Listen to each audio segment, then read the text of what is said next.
Hello दोस्तों, बहुत बहुत स्वागत है अपने यूट्यूब चैनल हिंदी साहित्य की पाठशाला में। आज मैं आपके लिए यूनिट 10 में हमारी रचना लगी है माटी की मूर्तें। और ये रचना रामवृक्ष बेनीपुरी की है। आज हम इसकी भूमिका देखने वाले हैं, क्योंकि आप सभी को पता होगा कि भूमिका से हर बार प्रश्न बनता ही बनता है। तो शुरुआत करते हैं। माटी की मूर्तें, ये रामवृक्ष बेनीपुरी जी की रचना है। रामवृक्ष बेनीपुरी, और इसका प्रकाशन वर्ष है 1946 ईस्वी। तो माटी की मूर्तें, इसका प्रकाशन वर्ष है 1946 ईस्वी और इसके लेखक हैं रामवृक्ष बेनीपुरी। अब देखते हैं श्री रामवृक्ष बेनीपुरी माटी की मूर्तें। ये देखो बनी हुई हैं माटी की मूर्तें।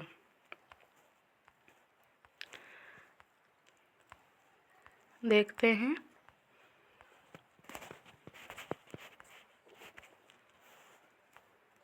ये नवीन संस्करण है। यह माटी की मूर्तें सोने की मूर्तें सिद्ध हुई। क्या है? यह माटी की मूर्तें सोने की मूर्तें सिद्ध हुई। 6 साल में इसकी 60,000 प्रतियां बिक चुकी हैं। तो कितनी प्रतियां बिक चुकी हैं? 6 साल में 60,000। इस नवीन संस्करण में एक मूर्त और जोड़ दी गई है, रजिया। क्रम में भी कुछ परिवर्तन किया गया है और पाठ में भी। इसे आदि से अंत तक संचित्र भी किया गया है। क्या मैं आशा करूं इस नए रूप में यह और भी पसंद की जाएगी। गंगा दशहरा 1953 ईस्वी। और इसके लेखक हैं श्री रामवृक्ष बेनीपुरी। तो आप इसको भी ध्यान में रखिएगा। अब यहाँ से शुरुआत होती है भूमिका की। ये माटी की मूर्तें रामवृक्ष बेनीपुरी और इसका प्रकाशन वर्ष है 1946 ईस्वी। जब कभी आप गांव की ओर निकले होंगे, आपने देखा होगा किसी बड़ या पीपल के पेड़ के नीचे चबूतरे पर कुछ मूर्तें रखी हैं। वो हैं माटी की मूर्तें। आपने देखा होगा कि पीपल के पेड़ के नीचे माटी की जो मूर्तें होती हैं वो रखी होती हैं। ये मूर्तें, इनमें कोई खूबसूरती है न रंगीनी।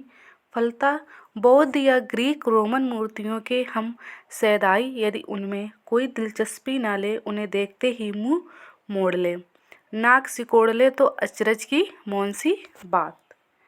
किंतु इस कुरूप बदशक्ल मूर्तों में भी एक चीज़ है, शायद उस ओर हमारा ध्यान नहीं गया। वह है जिंदगी। ये माटी की बनी हैं, माटी पर धरी हैं, इसलिए जिंदगी के नज़दीक हैं, जिंदगी से सराबोर हैं। ये देखती हैं, सुनती हैं, खुश होती हैं, साथ भी देती हैं और आशीर्वाद भी देती हैं। तो ये जो हमारी माटी की मूर्तें हैं, इसको आप ध्यान में रखिएगा कि जिंदगी से सराबोर हैं। ये देखती हैं, सुनती हैं, खुश होती हैं और साथ भी देती हैं, आशीर्वाद देती हैं। माटी की मूर्तें, ये मूर्तें ना तो किसी आसमानी देवता की होती है, ना अवतारी देवता की। गांव के ही किसी साधारण व्यक्ति मिट्टी के पुतले ने किसी असाधारण अलौकिक धर्म के कारण एक दिन देवत्व प्राप्त कर लिया, देवता में गिना जाने लगा और गांव के व्यक्ति के सुख दुख का दृष्टा स्पष्टा बन गया।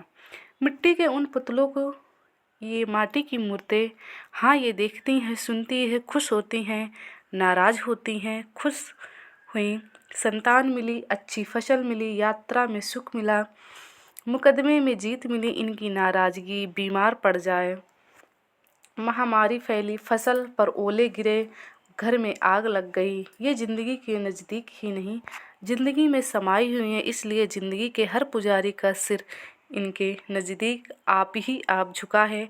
बौद्ध और ग्रीक रोमन मूर्तियाँ दर्शनीय हैं, वंदनीय हैं, तो माटी की ये मूर्तें भी उपछड़ी नहीं। आपसे हमारा निवेदन सिर्फ इतना है।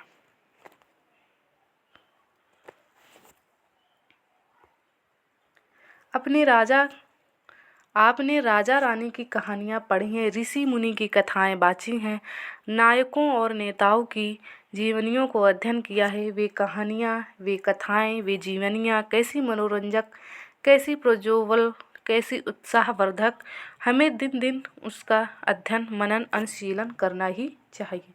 किंतु क्या आपने कभी सोचा है आपके गाँव में भी कुछ ऐसे लोग हैं जिनकी कहानियाँ, कथाएं और जीवनियाँ राजाएं, रानियाँ, ऋषि मुनियों, नायकों, नेताओं की कहानियाँ, कथा और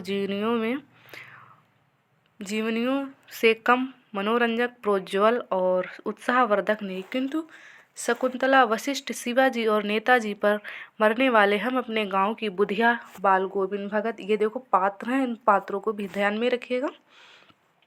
गांव की बुधिया, बाल गोविंद भगत, बलदेव सिंह और देव की ओर देखने की भी फुर्सत कहाँ पाते हैं।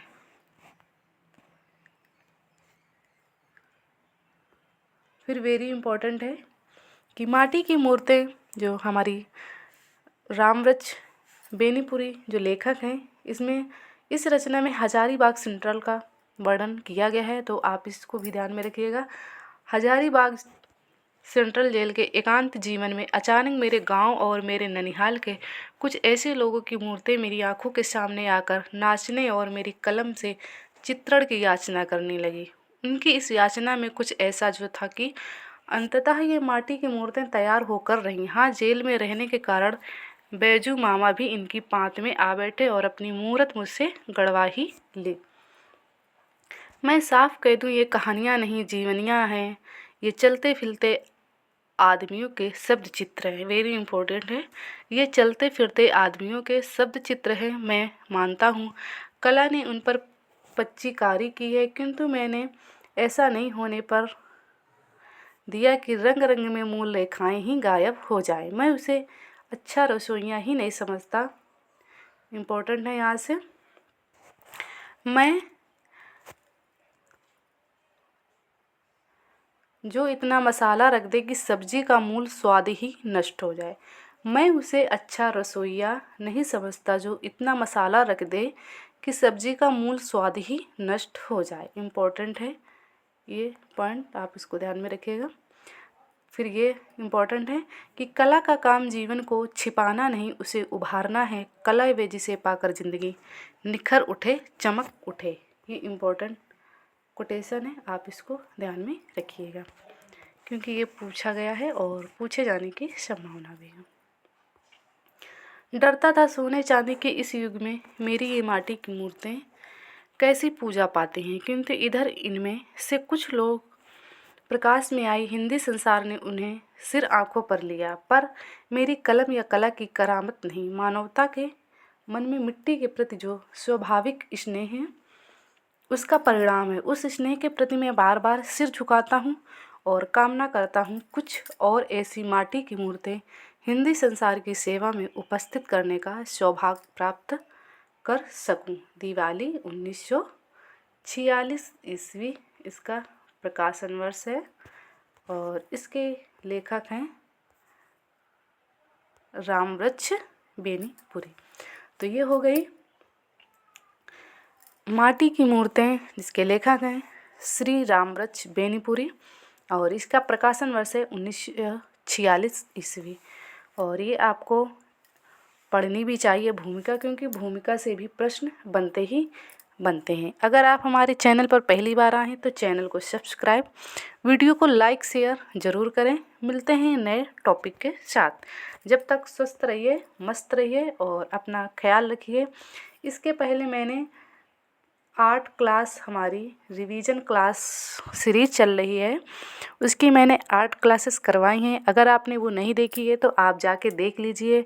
और 10 जो कविताएं हमारी यूजीसी नेट के पाठ्यक्रम में लगी हैं यूनिट 5 के अंतर्गत, तो उसमें मैंने 10 क्लासें करवाई हैं, वो भी नहीं देखी हैं तो आप जाके देखिए और काफ़ी क्लासेस मैंने करवाई है हिंदी साहित्य के, महत्वपूर्ण प्रश्न और महत्वपूर्ण रचनाएं जैसे हो गई। तो ये जाके आप देख लीजिए, आपको काफ़ी बेनिफिट होगा।